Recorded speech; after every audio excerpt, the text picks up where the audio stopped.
क्लाबारि बियाबाव माने आरआईडीएफनि सिङाव जि मोनसे दालां बानायनो प्रजेक्ट लानाय जादों 2,71,00,000 थाखानि जागोन बेनि गेजेरजों नैबे पथा दैनि सायाव दालां बानायनानै मानसिफोरनि हान्था मेलाखौ जौगाखांनायनि थाखाय लामा लानाय जादों।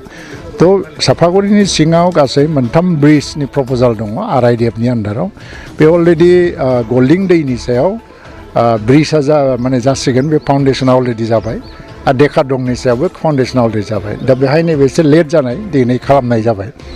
तो बेनि दारै रायजो राजाफोरनि गेजेराव मोनसे हान्था मेलायाव मोनसे जौगानाय फैगोन। लोगोसेयैनो नेक्स्ट इयार हयतोबा आखौ माने जोङो आरोबाव लामा बानायनायनि सुजुग मोनगोन माखासे किल'मिटार लामा बानायलांगोन फैगौ 4 बोसोराव बेबायदिनो दालां लामा आरो स्कुल बा हस्पिटाल जौगाखांनायनि थाखाय खामानि मावनायनि गेजेरजों साफागुरि समस्तिखौ जौगाखांनो जों नाजानांगौ। मोनसेया जाहैबाय बा मडेल जानांगौ। दा मोनसे आङो खावलायदों सोरबा जुदि उद्दामि जुबकफोर दङबा इन्टारेस्टेड सेंग्राफोर दङबा बिसोर कअपारेटिभ फार्म माने मोनसे ससाइटि बानायनांगौ। मुख्यमन्त्रिया बुंबाय थादों बेवहाय लाख थाखा मदद होनाय जागोन कअपारेटिभ ससाइटि बानायनो। बिसोरो माखासे हा आवग्रिनानै लानांगौ आरो बे हानि सायाव कअपारेटिभ ससाइटिखौ रेजिस्टार खालामनांगौ। बाहाय हर्टिकालचार लाइफ स्टक गासिबो लाजोबनांगौ मोसौ फिनायनिफ्राय लानानै गाइखेर दिहुननाय आरो ना फिनायसिम बा बिफां गायनायसिम।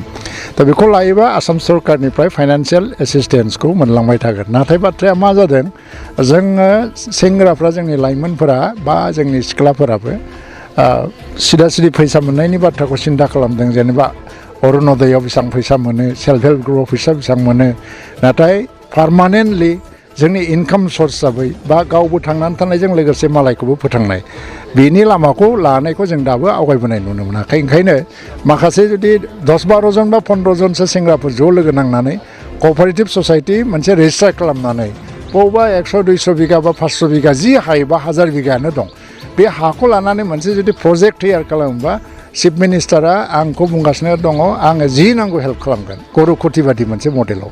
आथिखालाव बिटिआर रेकर्डखौ पिआइएल खालामनायनि गेजेराव गोबां मुसुखा सावलायनाय नुबाय थादों मा बुङो?